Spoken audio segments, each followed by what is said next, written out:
Now, guys, you might think we're doing an AI effect here with this swirling thing above Ty's head, but he's actually such a spiritual being that everywhere he walks, it's like that. You look at Ty, and there's this like halo above him.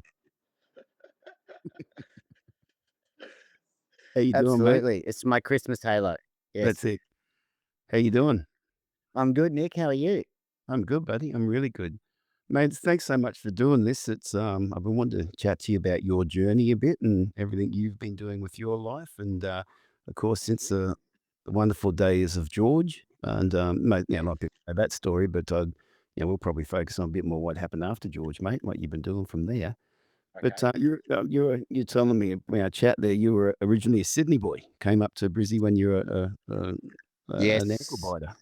I was born at the Women's Hospital in Paddington, Yeah. which I think now is accommodation, still there.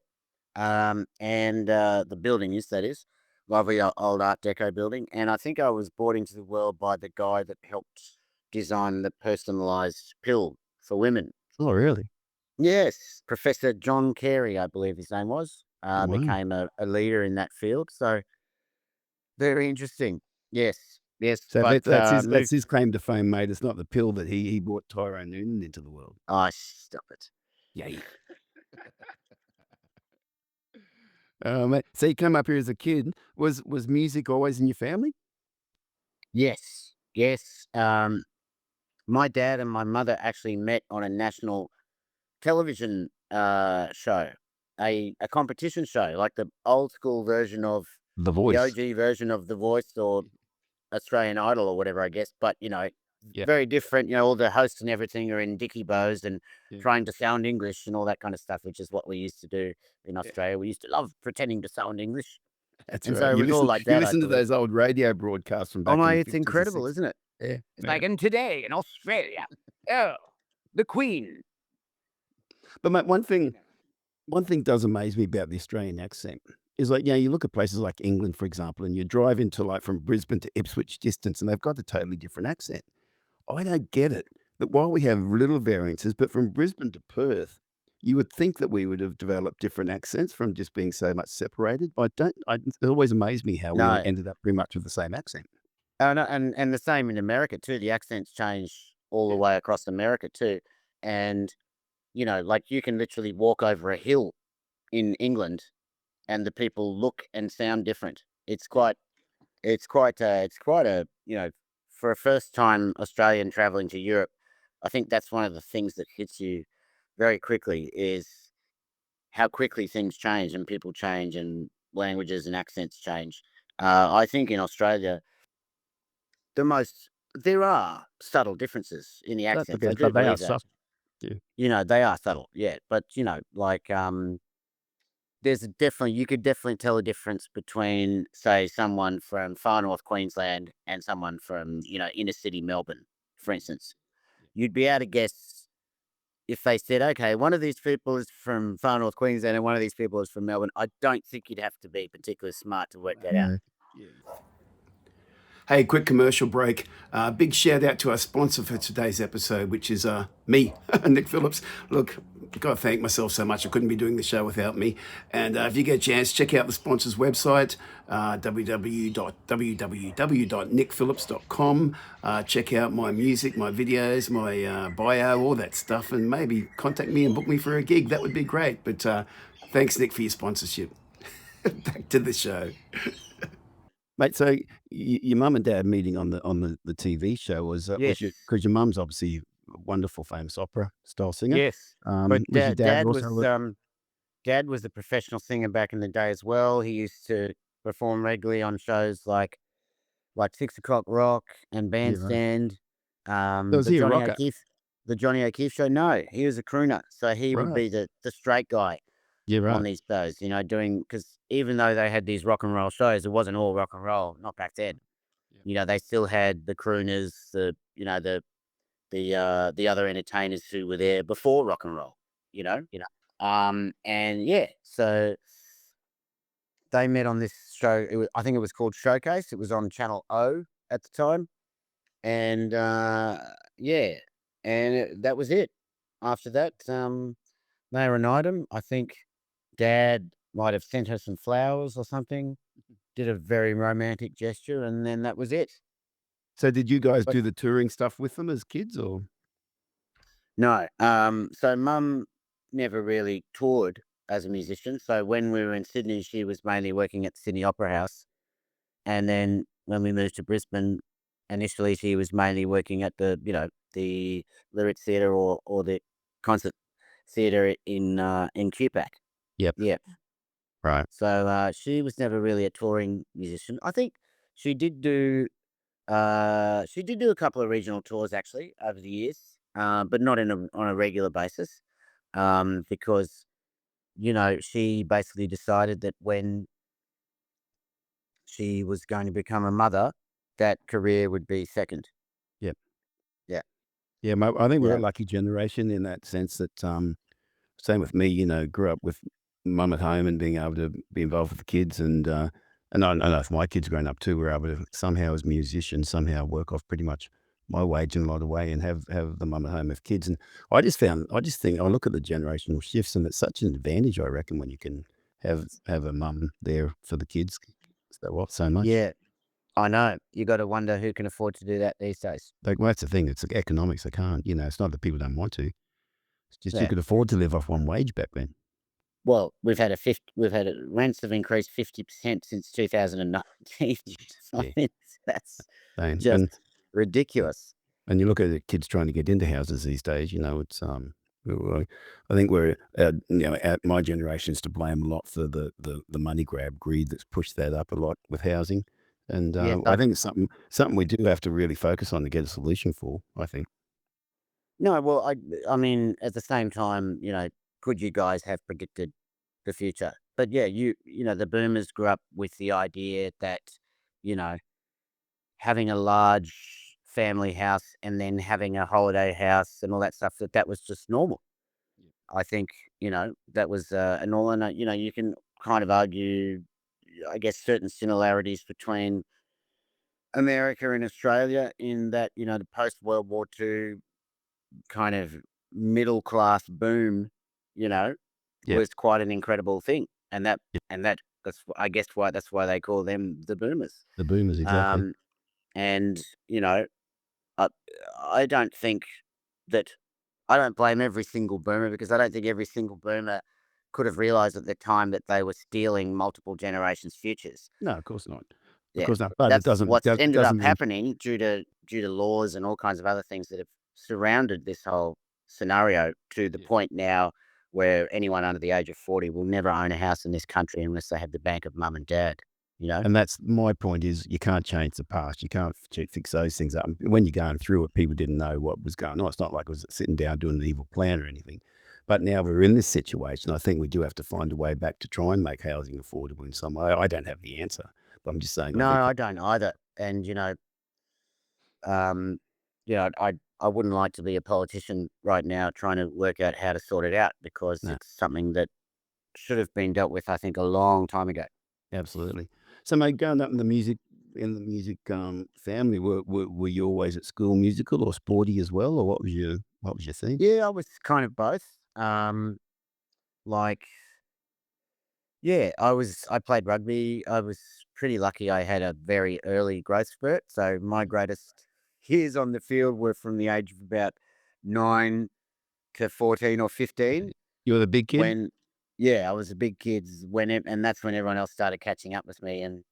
And then, of course, mates were breaking collarbones and stuff, and I just thought, "No, that's it." You're So I lucky. stopped playing rugby, I think, in about grade 10. Plus, Yeah, there was that year of people sharpening tags and stuff. It was like yeah, becoming like a blood sport. So I was like, "No, thanks." yeah. And then, but yeah, I've always kind of maintained a certain level of fitness throughout my life. Um, and the greatest thing about the school I went to was the fact that every year they had a Battle of the Bands competition, which the finals would be held at our annual school fete. And the other great thing about that was that all of the students from our sister school, Mount St. Michael's, would be invited to the school fete. Yeah. So it was an opportunity, as a young teenager to perform in front of a bunch of fellow teenage girls, Yeah. and I got the bug. You don't need much more inspiration, do you? No, because I was one of those kind of wallflower kids at the school dances. You know, I didn't have game, as they call it.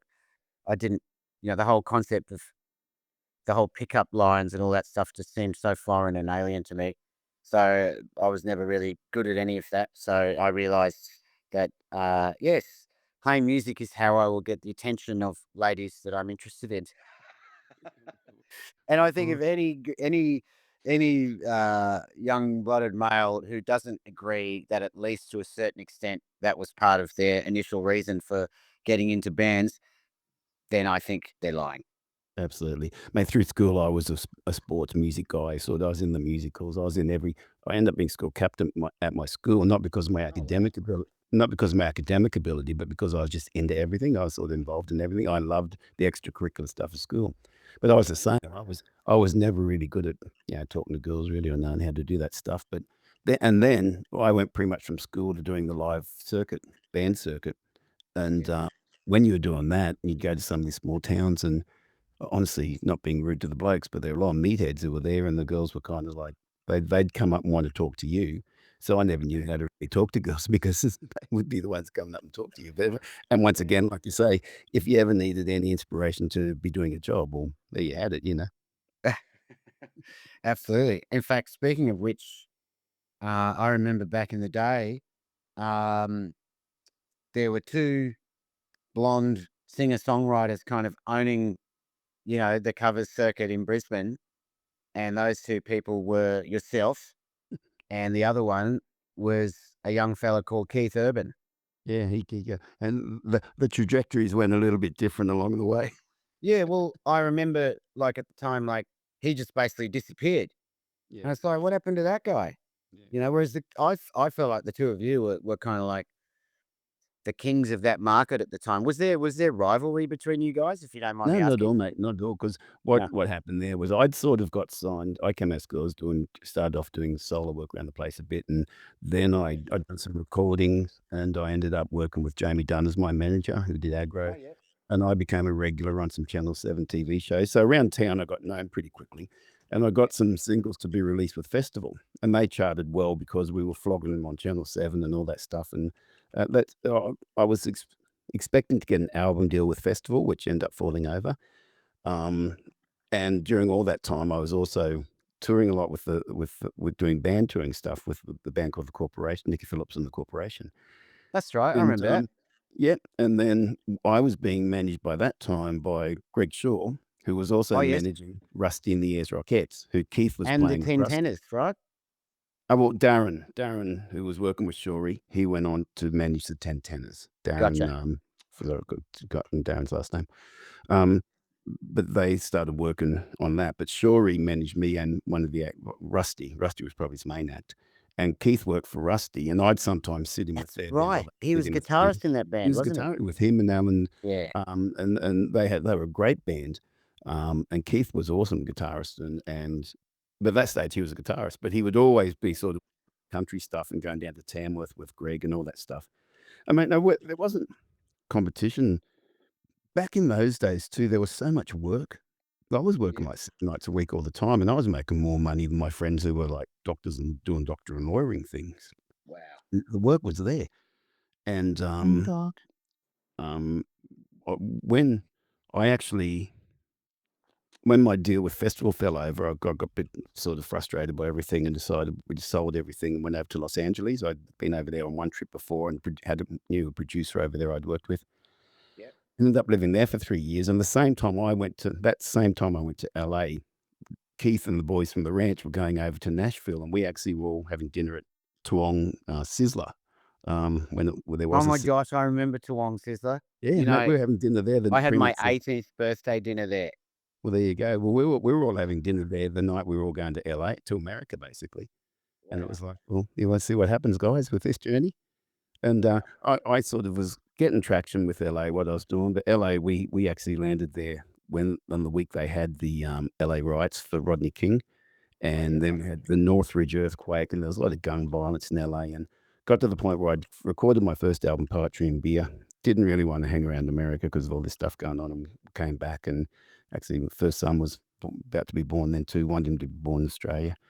And, Keith hung in there, and he went through a hell of a time over there. He really sort of went through tough times, but he hung in there and hung in there and hung in there, and things finally fell the right way for him. And of course, the rest is history of, one of the biggest stars in Yeah. the world now. But no, It's a everyone, it's a big commitment taking on a market like that. I it gave it a is. crack myself. Yeah. Yeah, yeah, yeah. Mate, you go back and forwards there quite a bit, don't you? Yeah, well, I haven't been back since last time was actually 2023. Right. Yeah. I'm probably talking. I was talking too much about myself there. Sorry about that. But mate, No, keen that's to all good. follow. Obviously, George. If you want to touch on what you did with George and the amazing success you guys had there, and you were telling me I didn't realize your last show was on the steps of the Opera House. Is that right? Yes, the last show of George, yes. Well, the last show before we kind of reformed for the 20-year Yep. reunions and whatever. But Yep. yes, Was that yep. televised? Was that filmed? That's a very good. It was part of it was part of, I think, the Australian Open celebrations. Okay. So I Because I was think, searching online trying to find it. I couldn't find it. But that was yeah, 2004, wasn't it? there were definitely like, cameras there putting up on the screens, but Yep. whether it was televised or recorded, I'm not certain of that. Yeah. Yeah. So, mate, for people who don't know, who are, different generation, whatever, just want to give a little summary on what you guys achieved as George? Yeah, sure. Well, we started out in 1996.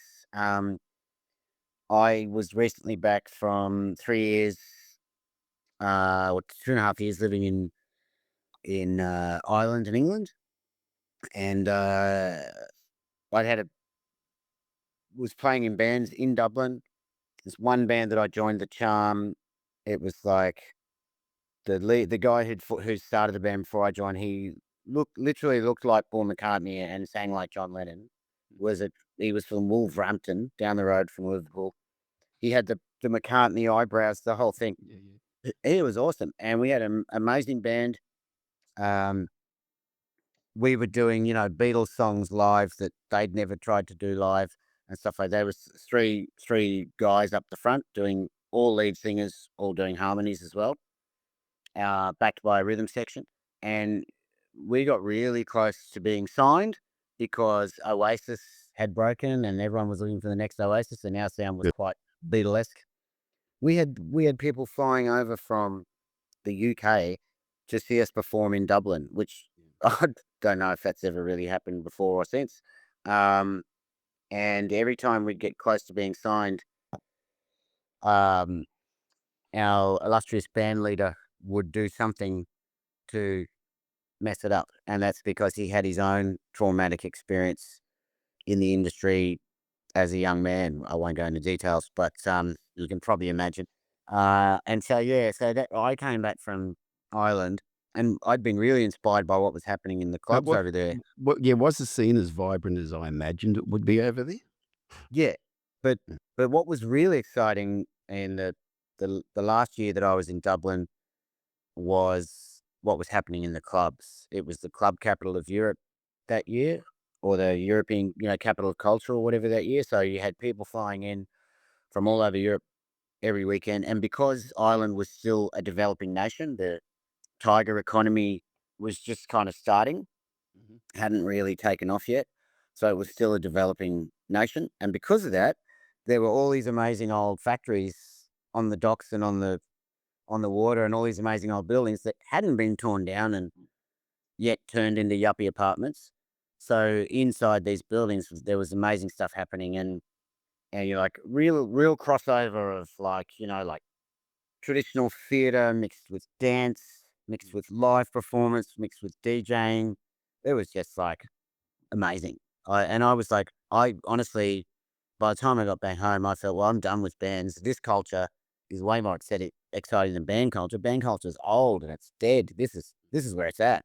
I was convinced I'd never play in a band again in my life, and particularly after my experience of kind of being burnt, working so hard to get in this band towards being signed. Yep. Um, Yeah, a lot of people don't and realize too. A I lot of don't people mean to don't piss on realize. my own pocket, but it was all my effort that got Mm. those A&R people to those gigs in the first place, putting No, a together lot the of whole people. I had press the same. package. I have the same sort of story in LA a bit as far as being really close to getting the right deals in place and things not clicking in. And most people don't realize that there's so many talented artists out there that could be, if the clogs fit the right way together, it works. But Mm. getting those things to everything to fit together, it's such a rarity that, Yeah, getting all the ducks in a row. It's yeah, quite. It involves like obviously a lot of hard work and dedication, but yeah, also luck. There is a yeah. certain element of luck, although some people say you make your own luck, right? I don't know. Yeah, Well, you put yourself in the game by swinging, but then yeah, whether it actually gets a home run, you can't control that. But Very much. let's be honest. Like out of every one artist that becomes successful in the music industry, there's 99 others that have tried just Absolutely. as hard and haven't. And could be that person. Yeah. Yeah, Yeah. exactly. Exactly. So, mate, you came back and what, did George form straight away, or was it you and Do you mind Kate? me moving while I put on the Mate, kettle? you do whatever you want to do, bro. All right, go on. So So you came back, did you form George straight away? no, no. As I said, I wasn't interested in bands at all when I came back. And what had happened though was that I was getting back into because I was more like doing DJing and putting on events and stuff. But then I realized, hold on, I am first and foremost a musician, Yeah. and I got myself it's a electric piano, a second-hand one from my dear mate Andy Bagley at the Academy of Music at the So an time, who original Wurlitzer. yeah, original Wurlitzer, and I said Wow. to him, "If you ever get a Wurlitzer or Rhodes, trade it in, Yeah. just let me know." And he got this Wurlitzer, and so I purchased that, and then I suddenly wanted, some people to perform with, to enjoy that, and my sister at the time was living in this kind of halfway house, hippie halfway house in Barden, Oh, was she? and there was a bunch of her and her hippie mates jamming, doing like Santana-esque kind of hippie funk jams, Yeah. and so I started joining in on that.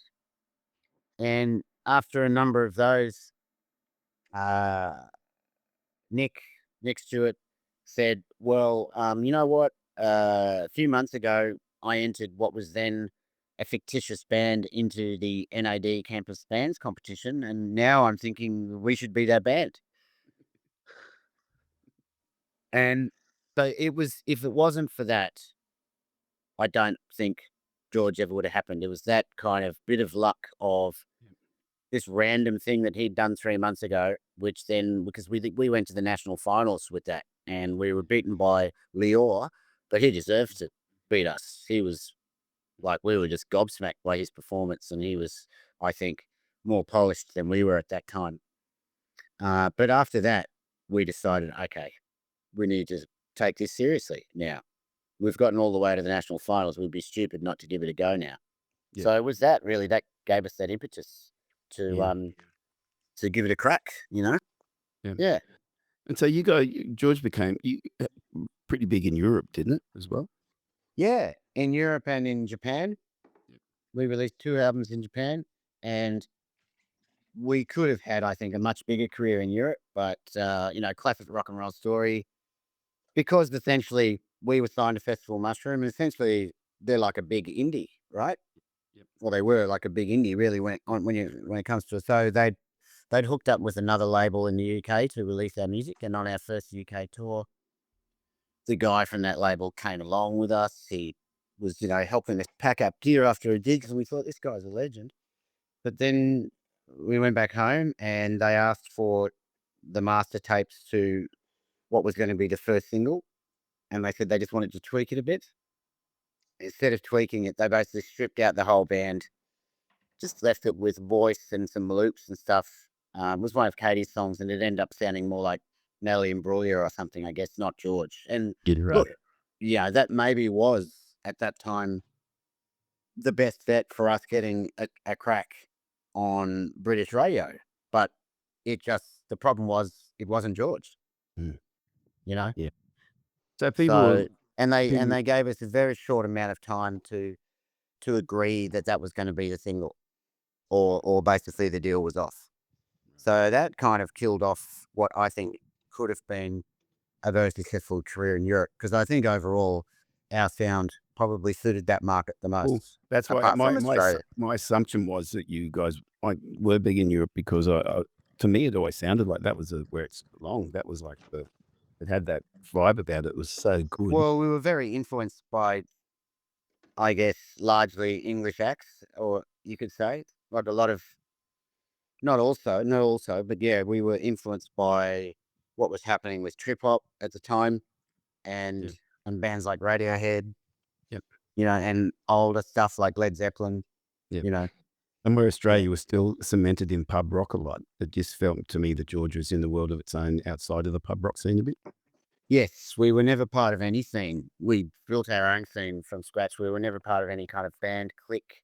Yep. I think that's why we struggled. I think to feel like we belonged in the Australian music industry because we were kind of like an anomaly in a Yeah. way. Yeah. You Another know, band back in that, probably before your time there, but did you ever see the band Dugeites? the Jew guys, Yeah, yeah, they're they had from that Perth. song. Was that song? They had that song, "Your Car." In your car, was that I them? forgot the name of the song. Yeah, I think it was. And we supported them once at Bombay Rock down the Goldie. And I was just blown away at the quality of the band. I thought these guys shouldn't be doing like Australian pub venues because they're like just a league, different league. And I think that's probably why they never reached the heights that I think they should have reached. But they were such a Mm, quality band, so good. And I think big I up, made, yeah. yeah, Georgia. I mean, we worked very hard, but we were also very lucky. We received a lot of support from Triple J. Yeah, And then around the time we were releasing our album, a new FM station had just started up called Nova. yeah, And they decided as part of their initial kind of marketing plan to cherry pick their favorite bands from Triple J yeah. and bring them Oh, wow. across into the mainstream. And we were one of those bands. Yeah. So, mate, Another one was Something for Kate. yeah, mate, people who want to check out more about George, get on here the music on Spotify or everywhere else and do that. No, But please, not Spotify. oh yeah, Anything but good point. Spotify. Good point. Anything Where are but you? Spotify. Everyone needs Where's to the get off best place? Spotify now. Get off Spotify. Apple Oh, Music costs the same or less. It's the audio quality is 10 times better. Daniel Ek is proposing to put a more upper end version of Spotify out, which will offer similar but not the same quality as what Apple Music already offers, and he's going to charge more from it. And Apple Music don't propagate their charts with fake AI artists. absolutely. But mate, and they were all good points. I agree with that. And Mike. And as far as I know, Apple don't invest in military drone technology. Yeah, no, I agree with you on all that. My point was go check out George's music Yeah, and just sorry, leave us I go. don't, but yeah, I've just every That's all time I right. hear the No, word mate, that's spot Spotify on. now, But I are feel you like it's my finding any? job to educate people Yeah, of how bad that is for us and for the music industry and for the world in general. are you finding any of the platforms are delivering returns from streaming better than others, Apple Music offers slightly better than Spotify. but still Yeah, only but slightly? yeah, they're all like no. The streaming model is not a replacement No, CD sales. for yes for people no longer purchasing recorded music. Yeah, You know, yeah. Mate, someone like and myself, mate. Someone like myself's got 7 albums out. I'd be lucky to make enough to buy a bottle of wine each year, mostly from streaming. Yeah, it just doesn't happen. So it's yeah, insane. the But numbers are only decent if you're a huge the big mainstream artists. artist. Yeah, and the big labels And tend to tie up their own deals early with it all, and they it works for the big ones, but the indie artists or anyone else, like I used to be able to sell, a couple of thousand CDs a year at gigs, and that 40 grand going to you towards your income for the year. Now you yes, can't, you know. So, I know half the time I even forget to take merch yeah, because yeah, it's not. It used to be like forefront in your mind, and now yeah. it's like, do you So want to mate, buy a nice looking coaster? you hit 2005. George finished, and you started your Tyrone. Oh, moved forward with your own journey. Mm. Um, was your first album, I believe, was that the first one you did? No, I did an EP first, Okay. called Heavy Soul Part One on Jellyfish Records, and that was a partnership between David Nicholas, who produced or co-produced and mixed our two albums, our Right. two full-length albums, Polyserena and Unity. And so it was a label that he'd set up with another guy called Michael Stangel. Some people may know him from Strain Oil. Um, Yeah, so that's the first thing I did. Recorded that with Michael down at his place in Geelong. Um, and then I believe was my first full length album. Yeah. What was the feeling coming out of a band like George to taking this on as your own as an individual artist? What was that shift like for you, mate? Well, to me, it was great because it was like George was a fantastic project, but it was a very democratic project. And I wouldn't say that any one song that I delivered to George was ever performed in the way I originally envisioned it. Right. That's not a bad thing. Yeah. That's just Our how it bands were. was. Yeah. Yeah. Um, and that's great, that everyone brought their own individual style and flair or arrangement ideas or whatever to the songs that I would present in the rehearsal room with George. But so for me, this initial thing was like, oh my God, complete freedom. Yeah. You know? Was that Yeah. scary as well? It wasn't for me at the time. No. I was very excited about the concept and Yeah. was to be honest, like because even though George was really successful, the music, and even though we kind of went mainstream, the music was not mainstream or pop music in any way. And so, but I've always loved pop and rock. So I guess my first foray into that was very much exploring that, like Mhm. in, almost reacting against the kind of art rock of George and going for something more, four to the floor, kind of straight up. And I think that's what I was attempting to do on that first EP. Yeah. Mate, did you find you were when you'd write for a band, like you're writing for George, and you say, it then becomes a democratic process of people bringing their own skills into it altogether. Mm. Did you change your style of writing when you got to do it by yourself, or was it still the same style you were writing in? No, I think it's still the same style.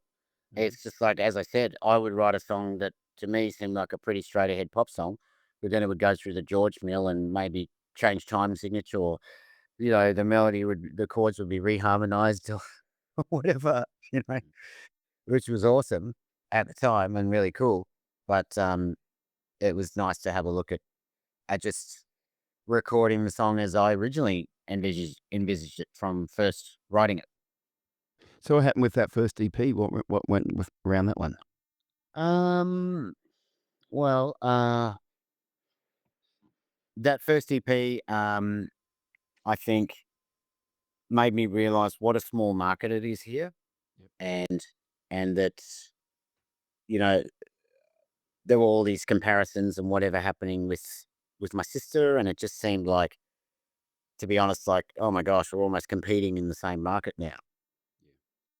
And so after that first EP experience, like the press agent felt a little bit frustrated by the whole thing and was very frustrated that she didn't get more traction. But I think it was part of that kind of bizzo. I'm not in any way trying to apportion any blame to anyone, and particularly my sister. I love her to bits, but Yeah. I think there was a bit of that. Oh, here's another Noonan. We've already done the Noonan thing, kind of thing, And it's a bit of a small market, and it's there is some cultural cringe here and all that stuff, and but I don't want to sound like sour grapes. This country is an amazing place, but we do, I think, have a little bit of a cultural problem at times um, when it comes to art and culture, I guess.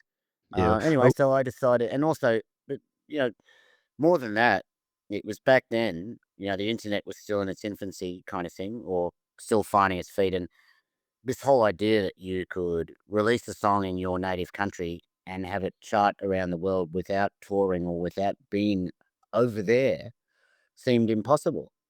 So there was also that kind of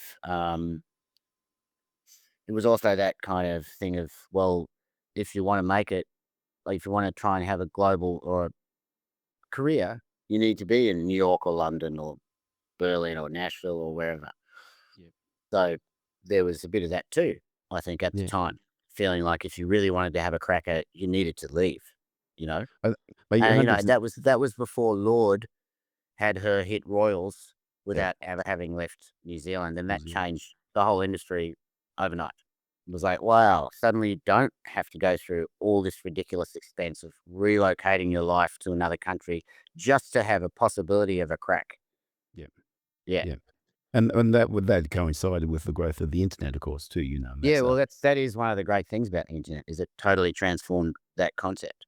yeah, because I think Australians, we forget, well, when you go and live in America or other places, we think that the world notices what goes on down here, but when you're over there, no, they haven't got a clue about what we're doing down here, and we're such a small fish in the whole thing. Having said that, I do think if you go to, like, LA or New York as with no success in your own backyard, it's much harder than if you go there if you have had success in your backyard because it brings a certain level of credibility with you that you've worked in the market. So Yes. you have success I here. will agree. Yeah, Yeah. like going to New York, having already had success, made it much easier for me to put a band together Yeah. over there. Yeah. All those kind of things was much easier to do that because this guy's, had real success in his country. And Americans respect success way more than we do. Yeah. You know, they look at, oh my gosh, you've won the equivalent of a Grammy. That's legendary. They respect that. They respect success.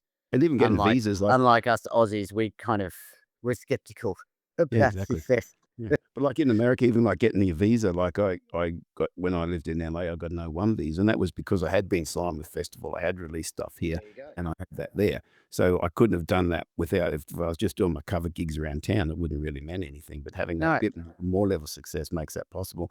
And then when you talk to people too, that's they're right. like, "What you done?" You can say those things, and suddenly there's a bit of credibility. Now you still have to prove yourself in market. You Oh, still have yes. the hard yards, but it does give you a bit But of at a leg. least that Yeah, they yeah. open the door Yeah, for you. exactly. But Exactly. also too, I think it is easier for Aussies, to be honest, in America than it is for locals. I think if you're Australian, you almost have an advantage over the locals Yeah. because you're seen because Americans do have seem to have an ongoing love affair with Australia in general, Yeah. and Australians. It's ever since Crocodile Dundee and Steve Irwin and all of that, and all Was the it the same actors. in Europe? I haven't lived in Europe, but was it the same over there? No, no, in London, it's the exact opposite. In Oh, really? London, you do everything you can to try and hide the fact you're Australian. Oh, really?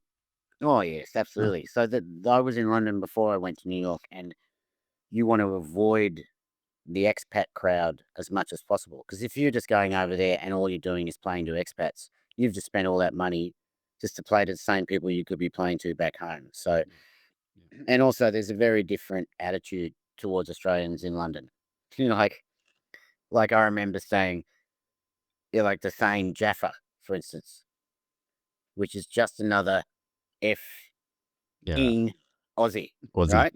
Yeah, yeah. So that in itself, the fact that that exists shows you just Right, how different the mentality is towards Australians in Britain as it is in America. right. Um, and the same thing too in America. Like if you're like because I don't want to speak like that. Sometimes Americans would listen to me speaking, and they'd give me this look as if it was a look of almost concern, saying, "Are you British?" Like Mm. this sort of almost like a look of, "Oh, really?" Didn't we fight a And then I'd war say with you? I'm Australian, and then that face would then turn into a beaming smile. Yeah, So, yeah, yeah. I think it's Man, just so what a happened better after the place for EP? Australians to do in general if they wanna be successful in anything, Yeah. to be honest. Mate, what happened after the EP? What was the next step? Well, the next step was planning to leave, basically planning my escape. Yep. Mm. And, which I went to the UK, first, um, because America wasn't initially on my radar, and we had a track record of success in the UK, so it made sense to go there first. I was a complete unknown in the US. Yeah. Um, but then during my time there, the GFC happened, and I was forced out. Basically, it was the biggest change for Australian Commonwealth visa holders since World War II. Mm. And all the visa companies there were pulling their hair out, scratching their heads, going, "We don't know what to tell you. We know you have a legitimate ongoing sponsor. You should be able to stay, but they've completely stripped down the whole system. You have to go home. There's no other choice. And you have to be home for 3 months with this amount of money in your bank account before you can then apply to come back. And we have no idea at this point how long that process will take." And I'd spent 6 months spending a lot of money and effort building up my band's presence in London during that time. So yeah, it was, to be honest, a real kick in the guts. But I know that lots of people had their lives derailed by the GFC, but Yeah. I'm just one of many. Yeah. Mm. So the I've next got to album grab a that came, phone charger. Excuse me. yeah, man. The next album was that 2011 album.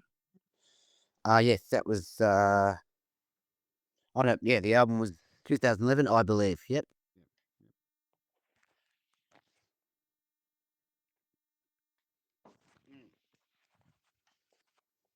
Sorry.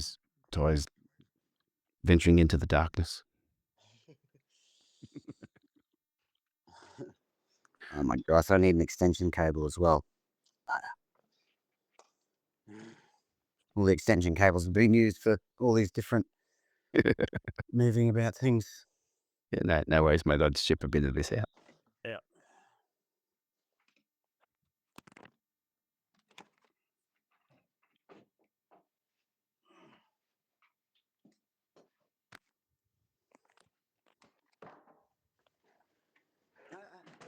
Ah.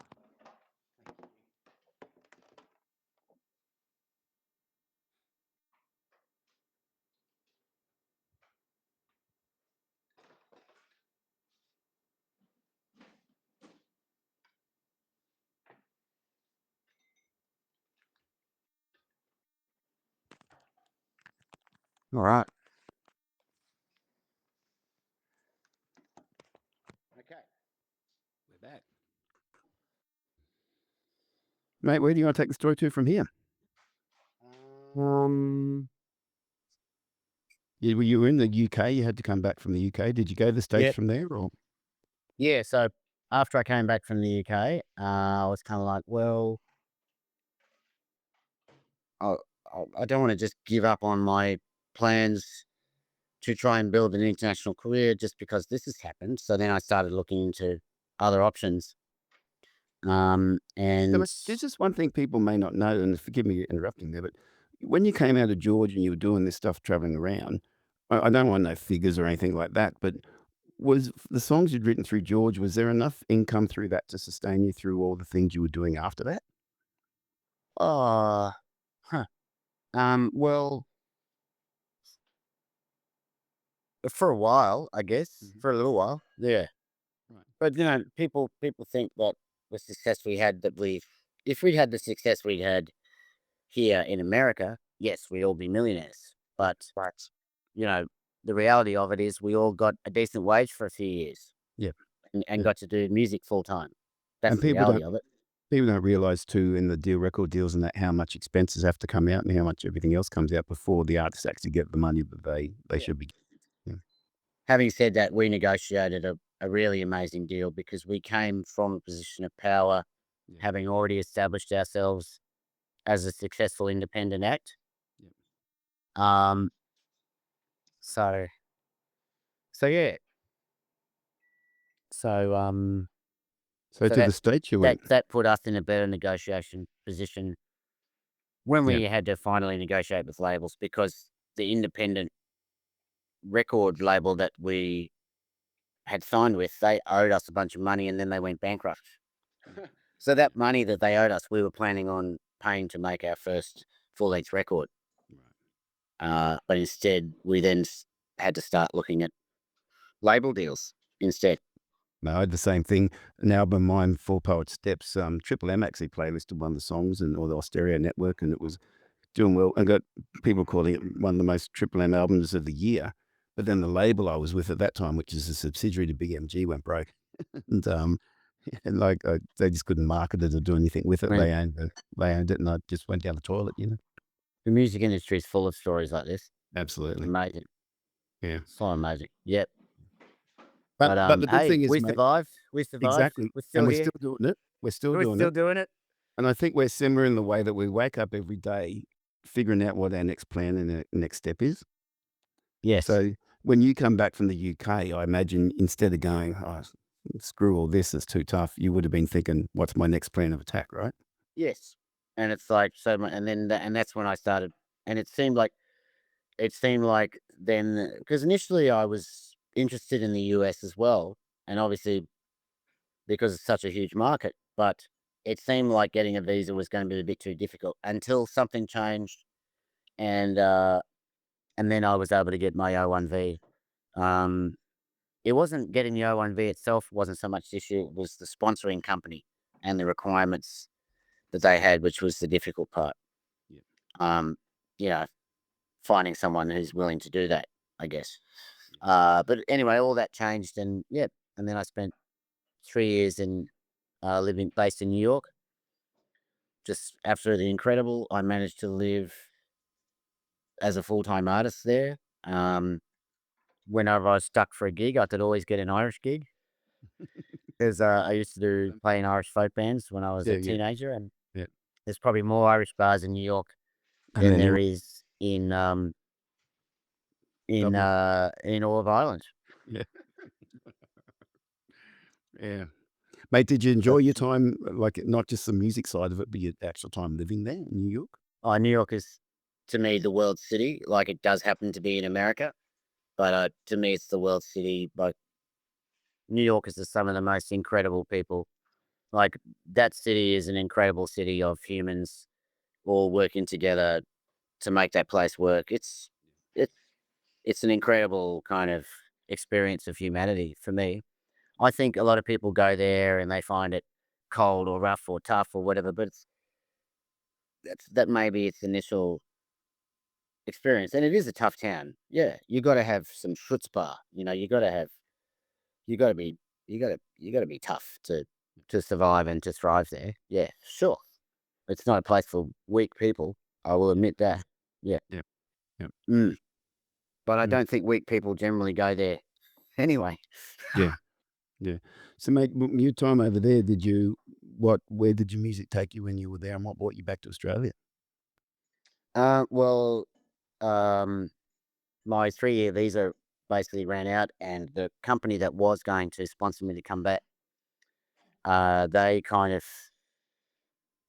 fell apart basically. So that's the main reason I came home at the time. Wasn't really planning on it, but the timing was good because my father was not well, and at the time suffering health issues. And if I hadn't come back, then I wouldn't be with the love of my life now either. So Yep, yep. Things have a way of working out like that, mate. yes. Yeah, yeah.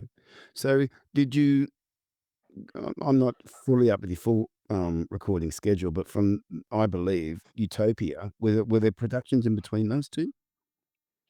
There was a remix EP Mhm. that I put out, but yeah, no, that's it. I My jazz album came out in the mid noughties, and I'm slowly working on another one of those too.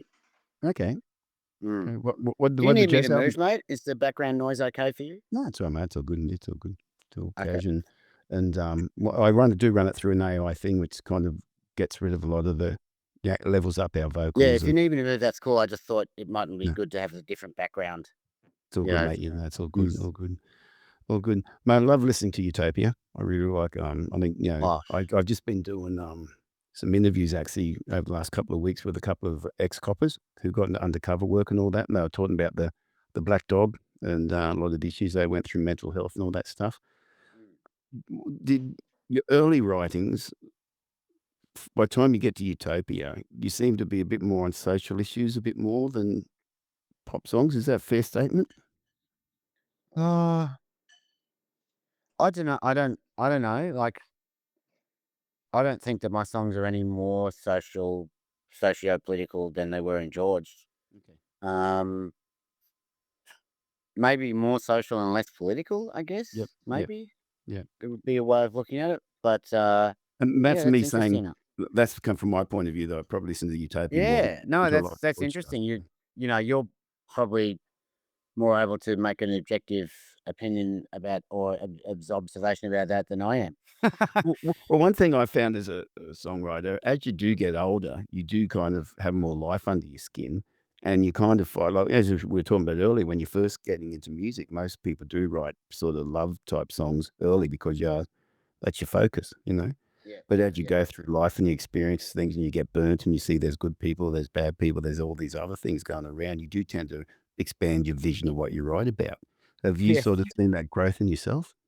Yeah, I guess so. Yeah, I guess a song like My Fair Weather Friends only comes about from experience, right? Exactly. Yeah. Yeah. Yeah. Yeah. So Yeah. where you Uh, at now, mate? Where you at now? What's your plans from here? Where you going with it? so I've got enough songs for another album, but I'm slowly but surely finishing off my first ever covers album in the Mhm. meantime. Mhm. Um, and yeah, and that's coming together. What Very was your kind of, reason for what was your reason for going for looking at that? um, it's just an idea that I think kind of started around COVID, thinking about it during COVID. Um, and I guess it's something that, almost every artist does at some point in their career. And, I also noticed that, it can be quite beneficial to some artists to have their version of a popular song, become popular simply because it's that song. Exactly. Mate, I You know find what I it mean? really people don't really I've done a lot of original touring work. I've done albums. I've done all that, but I've probably made most of my bread and butter turning up and doing cover gigs. Yeah, and that's where most of my living has come through and fed the family and everything. Yeah. And I always felt that within the industry, certain people look down on you for doing that a bit and whatever. But to me, it was like the day job. And I actually feel that being just an original artist who's unknown or relatively unknown, it's really tiring and really hard work. When Yes. you do you look at the really successful bands, the Rolling Stones, for example, they're kind of playing cover songs because they're playing songs that everyone knows. When you go and do a cover gig, you're playing songs that everyone knows as a bridge of communication, and then you bring in songs during a thing and all that stuff. And the song's a song, the Beatles did cover songs and all that stuff like that. Yeah, And of I course. think it gets under respected how if you can take on someone else's song, and let's face it, a lot of artists, the songs they're recording on their original albums are often written by other songwriters anyway, so they're often not Yeah, theirs. that's true. Well, particularly these days, there's 16 people working on one Yeah, song. It's so ridiculous. exactly.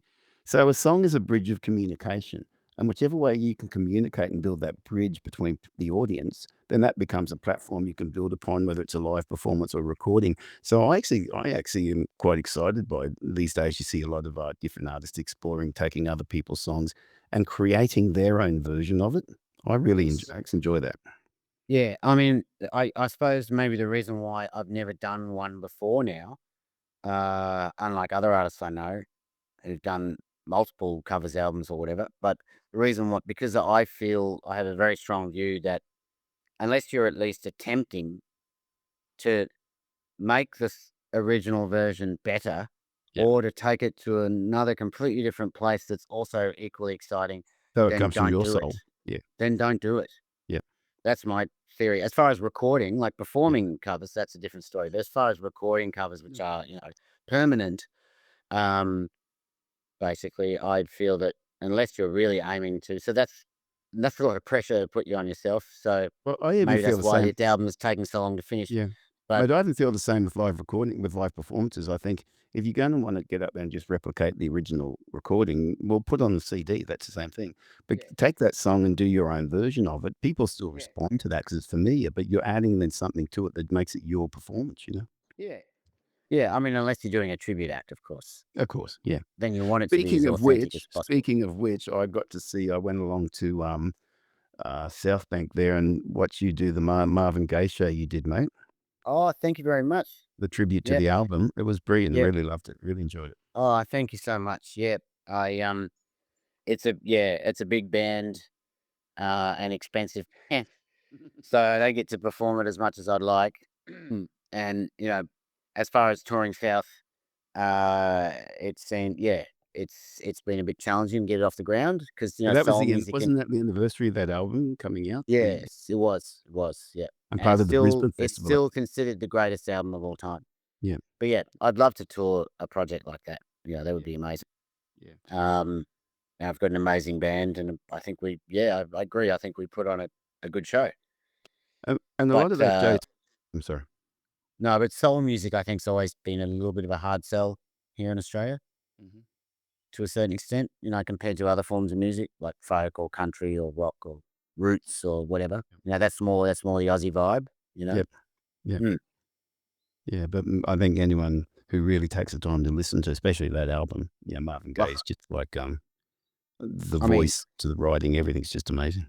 he was so far ahead of everyone. He was ahead of John Lennon, everyone at that time. No one else was even contemplating yet talking about or writing about like ecology, for Yep, instance. yep, Do you know what I mean? yep. He was writing about fish full of mercury and all the crap that we've been dealing with in the years since that album was released. He predicted all of it. That album is one of the most incredible statements ever released by a musician, I think. Yeah, Which and gets all back to his my reflections on his brother coming back from Vietnam and all of that rubbish. yeah, This is amazing. Yeah. which obviously a major influence to you with what you do by what the way you're talking. Um, Yeah. and once again, that goes back to what I was talking about with as you get older, it becomes more important to actually write about things just beyond picking up the girl. You know, it's about these other issues, social issues that do Yeah, seem to come on through. You know, of course. Although just writing a simple song that's just designed to put a smile on someone's face, there's nothing wrong with that either. absolutely, Yeah. absolutely. I've actually, I think that's been a great thing with the reemergence or the repopulation of the country sector for a bit at the moment. There's a whole generation that kind of grew up with having to listen to a lot of the hip hop violence, things like that, and not really hearing a simple story. And through the countryside, are getting to hear simple stories. And Yes. I think there'll be we've got a whole generation too who's never really got to experience much live music.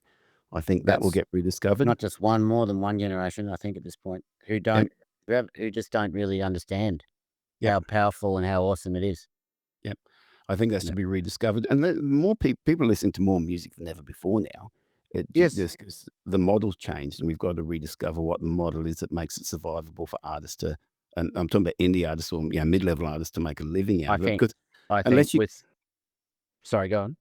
unless you got that fertile ground of indie artists and mid-level artists, you're never gonna get the no like, back in the '90s when we had, or Keith coming through or Powderfinger or, Troy Cassidy's or George, everything else, it came out of a really fertile grassroots industry, Yes, and I without that, you agree. don't get stars, you know?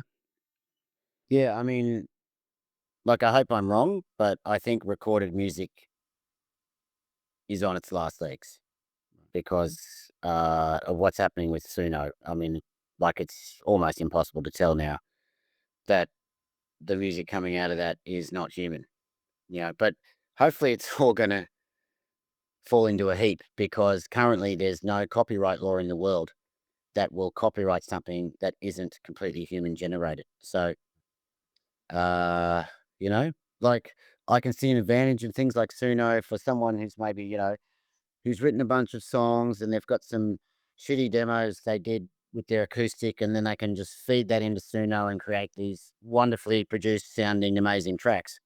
But it's incredible what it can do.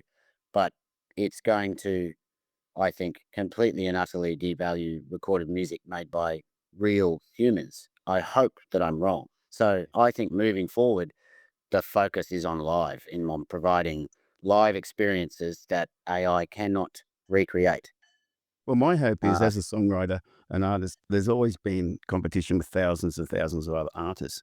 I'm hmm. hoping that this AI stuff just becomes another competition. It's like another people writing Well, songs again. mate, no, it's on a different level. But Suno what I was gonna pumps out, sorry, Nick, Suno pumps out 7 million songs a day. But what I'm saying, mate, whatever that platform looks like, is I think it's up to artists to really we've got to dig deep and find how we do bring in that human experience and make Yes, ourselves a point of difference, and it's probably through live absolutely. performance or And even and that means basically stop using auto tune for a yeah, start, no, because the definitely. reason why Suno has become so popular and so quickly, so easily, is because we've had what 25 years or something now of Mhm. getting used to human voices being roboticized by auto tune, Yep. and so now these auto tuned, perfectly sheeny sounding voices coming out of Suno don't sound indistinguishable. They are indistinguishable from what we currently understand as a human voice. Yep. So I think, yeah, let's go back to just, that's why I'm on this new album, like one of the mix engineers I'm working on saying, oh, mate, there's a couple of funky notes there. I'm happy to fix those for you." And I'm like, "Do not Getting there. touch them." That Exactly. is how people are going to tell that this is actually human. I had an interview a few weeks ago with a guy from the Anti-Gambling, Alliance, and we're talking about what's, the pubs with the pokies and everything, how that changed and how we lost so many live venues through that. And now the challenge with young people with sports apps on their phone all the time where the challenge is there. But one of the things I thought to him about was that, well, on the back of that chat, I've been thinking that as we try and get some pushback in the venues about, their focus on the gambling things. Once again, it's like the AI. This is all digital. It's all non-personal interaction. We got to find bring our live entertainment back to a thing where it's really creating an enormous point of difference because people are getting that human interaction. And Yes. I actually think that there's opportunities within chaos there that we need to Yes, grab. I agree. No, there are opportunities, definitely. I don't think it's all doom and gloom at all. I think what's happening with AI in music is quite alarming, to be honest. Uh, I'm I just yeah.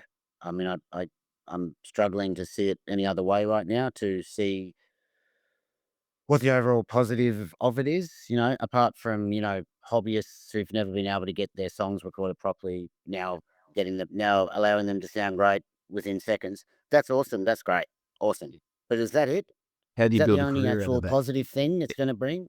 I don't know. exactly. Like, I think it's too early to tell, so I probably Yeah. shouldn't be making calls on it yet. But the fact that Suno pumps out 7 million songs a day, which is essentially, I think, the full recorded music history of the world before AI started, every single day. I mean, that's just But mate, how different is that from, at the same time, Spotify and that releasing like 50,000 songs a day? Aren't we getting hit by a tsunami anyway at the same time? It's just a bigger tsunami. It's like yeah, it's we're just a bigger drowning underwater. tsunami of slop.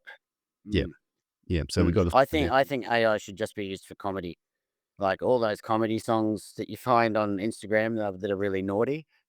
I think they're Yeah, hilarious. right, yeah. Well, mate, I think they're where I found hilarious. it useful, I've never I was always just a solo acoustic guy or play with a band. I was never a track guy or anything else. But I did a little show a while ago called the '70s Unplugged Show, and I decided to experiment with tracks on that.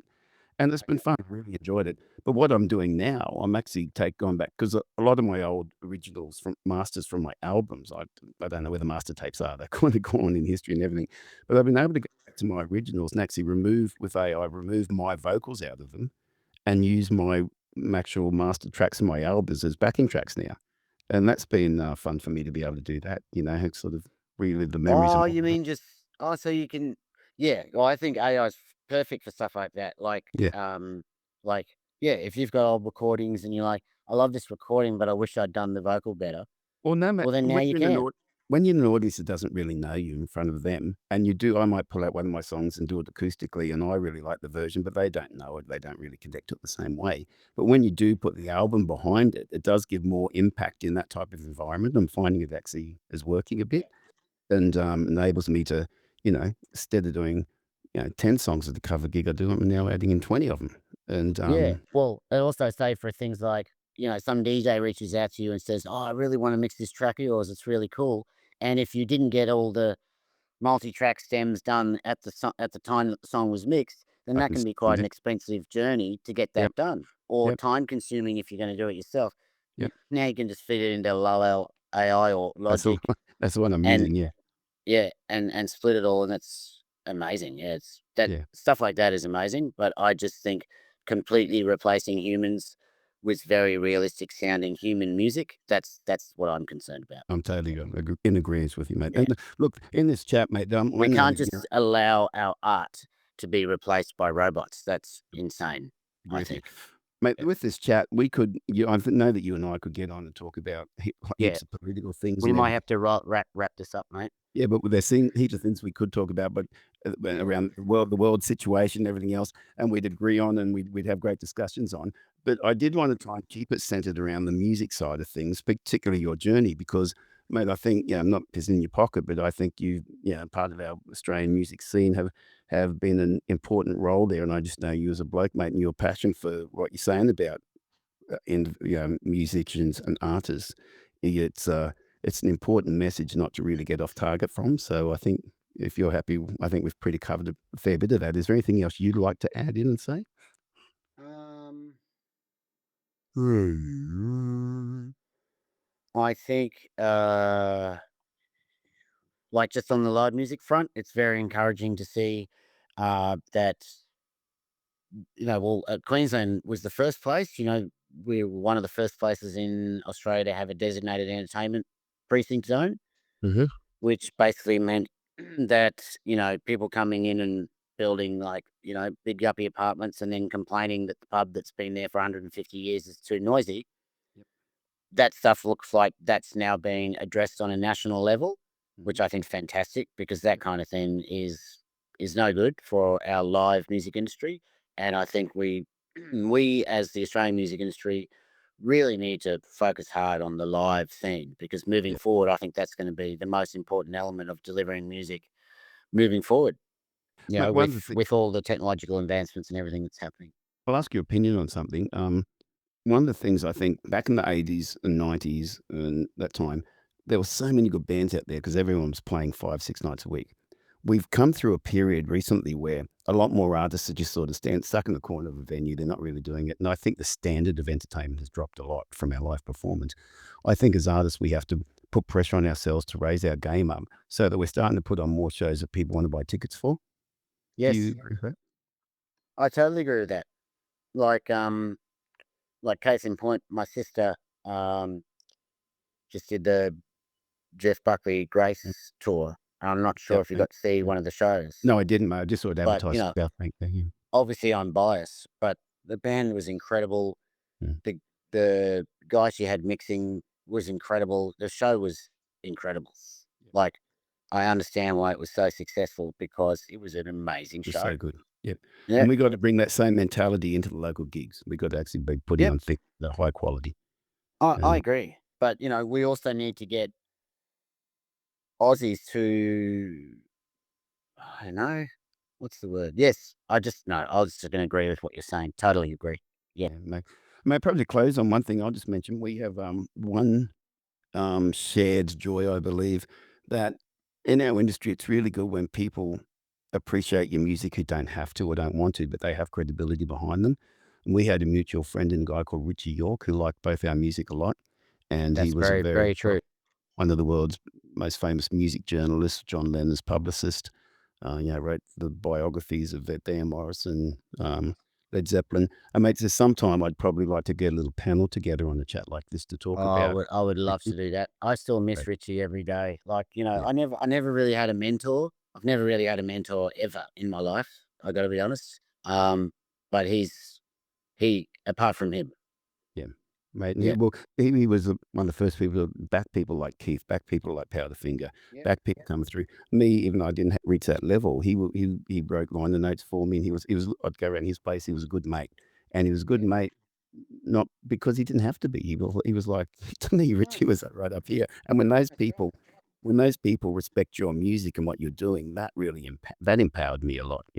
Yes, absolutely. I mean, Yeah. Richie's the only guy the only journalist we ever allowed anywhere near us when we were recording, for instance. We allowed Richie to come in and hang out with us while we were recording Polly Serena. I No, he mean, was the only one that's I still think back on that and go, I still think back on that and realize it was no big deal for me because I was a friend of his before George anyway. But for all the rest of the guys to feel so incredibly comfortable with him and to say, yeah, Richie can come. I mean, that's quite amazing, I think. yeah, I think he was the only guy Led Zeppelin would interview when they came out here. It was yeah, There you go.